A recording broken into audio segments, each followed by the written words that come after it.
بسم اللہ الرحمن الرحیم۔ وعن معاذ بن جبل قال قال رسول اللہ صلی اللہ علیہ وسلم آتموا بهذه الصلاة فإنکم قد فضلتم بها على سائر الامم ولم تصلها امة قبلکم۔ یہ ابو داؤد کی روایت ہے، یہاں اس کا رقم ہے 612۔ معاذ بن جبل بیان کرتے ہیں کہ رسول اللہ صلی اللہ علیہ وسلم نے فرمایا، عشاء کی نماز دیر سے پڑھا کرو، اس لیے کہ ساری امتوں میں تمہیں کو اس نماز کے ذریعے سے فضیلت حاصل ہوئی ہے۔ تم سے پہلے کسی امت نے بھی اس کا اہتمام نہیں کیا۔ اس سے یہ خیال نہیں کرنا چاہیے کہ اس سے پہلی امتوں کے لیے یہ نماز نہیں تھی۔ یہ در حقیقت اسی بات کا بیان ہے جس کو قرآن مجید نے اس طرح واضح کیا ہے کہ اداء الصلاۃ، یعنی 5 ہی نمازیں سیدنا آدم کے زمانے سے لوگوں کو پڑھنے کے لیے کہا گیا، ان کے یہی اوقات تھے۔ یہ بات ہم پیچھے دیکھ چکے ہیں کہ جب جبریل امین نے رسول اللہ کو آ کر تلقین کی اور نماز کے اوقات کے بارے میں بتایا کہ ابتدا کیا ہے، انتہا کیا ہے، تو ساتھ ہی یہ کہا کہ یہ اس سے پہلے کے تمام انبیاء کے اوقات ہیں۔ اس وقت بھی اگر آپ انجیل کو پڑھیں تو اس میں جگہ جگہ حضرت مسیح یہی نمازیں پڑھتے ہوئے نظر آئیں گے۔ کہیں عصر کی نماز پڑھنے کے لیے جا رہے ہیں، کہیں فجر کی نماز پڑھنے کے لیے جا رہے ہیں، یہی نماز کے اوقات ہیں۔ لیکن امتوں میں بعض اوقات جب اللہ تعالیٰ کوئی ذمہ داری ڈالتے ہیں تو زیادہ مشقت کا احساس پیدا ہو جاتا ہے۔ ظاہر ہے انسان جس وقت کسی مثالی چیز پر عمل پیرا ہونا شروع ہوتا ہے تو فرد کی حیثیت سے بھی اپنے لیے عذر اور بہانے پیدا کرتا ہے، اور قومی حیثیت میں بھی ایسا ہی کرتا ہے۔ چنانچہ آئیڈیل اور پریکٹیکل میں ایک بودھ واقع ہو جاتا ہے۔ وہ قومیں جو ہم سے پہلے آئی ہیں ان میں خاص طور پر بنی اسرائیل ہیں۔ تو بنی اسرائیل کے بارے میں ہم یہ جانتے ہیں کہ انہوں نے بالکل وہی کام کیا جو ہمارے ہاں مسلمانوں ہی کے اندر کے ایک گروہ نے نمازوں کے ساتھ کیا ہے۔ ان کے ہاں چونکہ یہ چیز ضروری تھی، چھوٹی بستیاں تھیں کہ نماز مابدی میں جا کے پڑھی جائے گی، اس میں اٹھنا ہوتا ہے، جا کے آپ کاروبار بند کر کے حاضر ہوتے ہیں، تو 2 نمازوں کو ملانے کا تصور پیدا ہوا۔ ملانے کی بعض حالات میں اجازت ہمیں بھی دی گئی ہے، ظہر اور عصر کو ملا سکتے ہیں، مغرب اور عشاء کو ملا سکتے ہیں۔ تو مغرب کے ساتھ عشاء کو مستقلاً ملا لیا گیا، اور اسی طرح ظہر کے ساتھ یہ معاملہ ہوا۔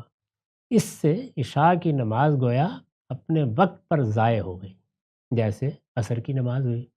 عصر کی نماز پر بھی بہت زور دینے کی یہی وجہ ہے، یعنی یہی 2 نمازیں ہیں جن کو لوگوں نے زیادہ تر ضائع کیا ہے۔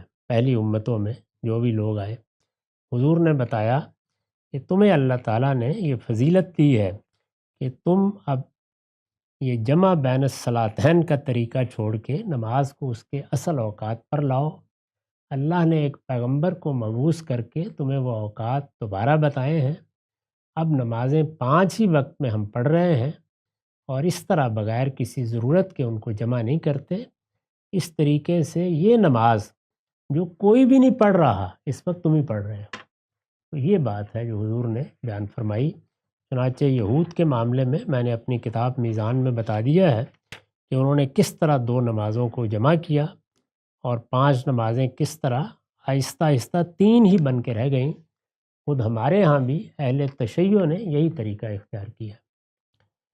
وعن النعمان بن بشیر قال انا عالم بوقت هذه الصلاة صلاة العشاء الآخرة کان رسول اللہ صلی اللہ علیہ وسلم یصلیها لسقوط القمر لثالثہ۔ ابو داؤد اور دارمی کی روایت ہے، یہاں اس کا رقم 613 ہے۔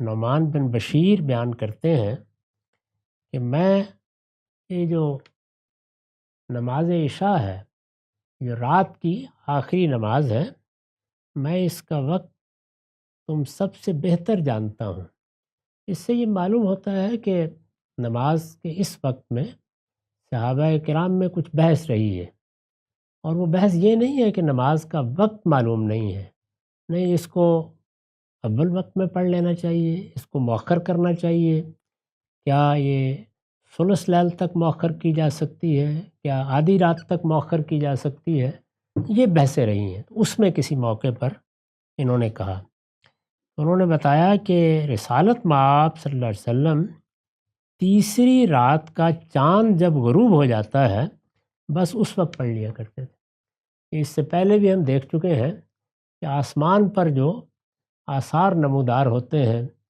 یعنی قمر طلوع ہوتا ہے، تارے بعض اوقات، تو انہی کو بنیاد بنا کے یا کسی موقع پر شفق کی سرخی یا افق پر پیدا ہونے والے آثار یا سایہ جیسے کہ وہ بڑھتا اور گھٹتا ہے بتایا جا رہا ہے، اس لیے کہ جس طرح اب ہمارے ہاتھوں پر گھڑیاں بندھی ہوئی ہیں یہ اس وقت نہیں تھیں۔ تو انہوں نے کہا کہ مجھے تو یہی معلوم ہے کہ حضور کو جو وقت پسند تھا صلی اللہ علیہ وسلم وہ یہ وقت تھا۔ وعن رافع ابن خدیج قال قال رسول اللہ صلی اللہ علیہ وسلم اسفر بالفجر فإنه اعظم للأجر۔ ترمذی، ابو داؤد وغیرہ کی روایت ہے، یہاں اس کا رقم 614 ہے۔ اس سے پیچھے ہم دیکھ چکے ہیں کہ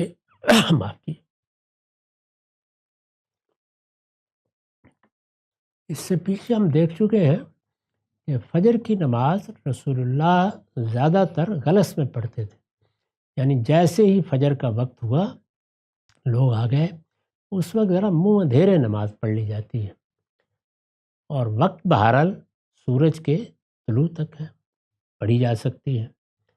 یہ صاف معلوم ہوتا ہے، اور آگے کی روایتوں سے مزید واضح ہو جائے گا کہ لوگوں کے لیے یہ اتنا آسان نہیں ہوتا۔ عورتوں کو بھی آنا ہے، وہ یہ چاہتے ہیں کہ کچھ تاخیر سے، اور اس میں موسموں کا بھی اثر ہوتا ہے، یعنی اس سرما کے موسم میں ہم دیکھتے ہیں کہ آدمی فجر کے وقت کا انتظار کرتے ہوئے تھکتا ہے، اور ہمارے ہاں گرما کے موسم میں بہت جلد وقت ہو جاتا ہے۔ تو اس طرح کے موقعوں کے اوپر آپ نے لوگوں کو یہ کہا کہ اس میں کوئی حرج نہیں ہے، یعنی اگرچہ میں یہی طریقہ اختیار کرتا ہوں لیکن تم فجر اسفار میں بھی پڑھ سکتے ہو اور پڑھا کرو، اور جب لوگوں کی رعایت کر کے اس طرح کرو گے تو یہ تمہارے لیے زیادہ اجر کا باعث بنے گا۔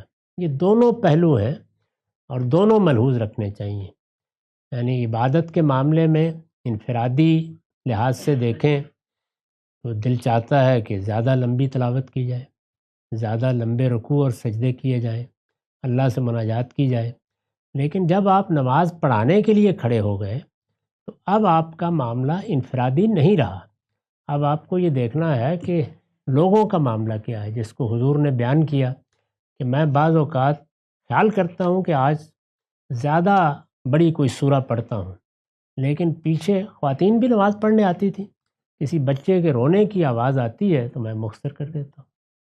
اسی طرح سے دوسری بات مجبوریاں، ضرورتیں ہیں، تو یہ اسی کا لحاظ ہے کہ نماز چونکہ 5 وقت پڑھنی ہے، سب نے پڑھنی ہے، تو اگر انفرادی طور پر آپ نماز پڑھ رہے ہیں تو پھر تو آپ کی ضرورت ہے یا آپ کا اختیار ہے یا جس طرح آپ کو سہولت ہے آپ اس وقت پڑھ لیں۔ اس میں اگر غلس کا اہتمام کیا جائے، یعنی بہت جلد نماز پڑھ لی جائے، تو یہی افضل ہے، یہی بہتر ہے۔ جب آپ نے نماز لوگوں کو پڑھانی ہے تو درمیان کا کوئی وقت مقرر کریں اور اس میں اس کی پرواہ نہ کریں کہ اسفار ہو جائے، یعنی زیادہ روشنی ہو جائے، سورج نکلنے سے پہلے پہلے پڑھنی ہے۔ فرمایا کہ جب لوگوں کی رعایت کا پہلو ملحوظ ہوگا تو وہ بھی زیادہ اجر کا باعث بنتا ہے۔ تو یہ توازن ہے جو ہمارے پیغمبر نے ہمیں اس طرح کے معاملات میں سکھایا ہے۔ وآخر دعوانا الحمدللہ رب العالمین۔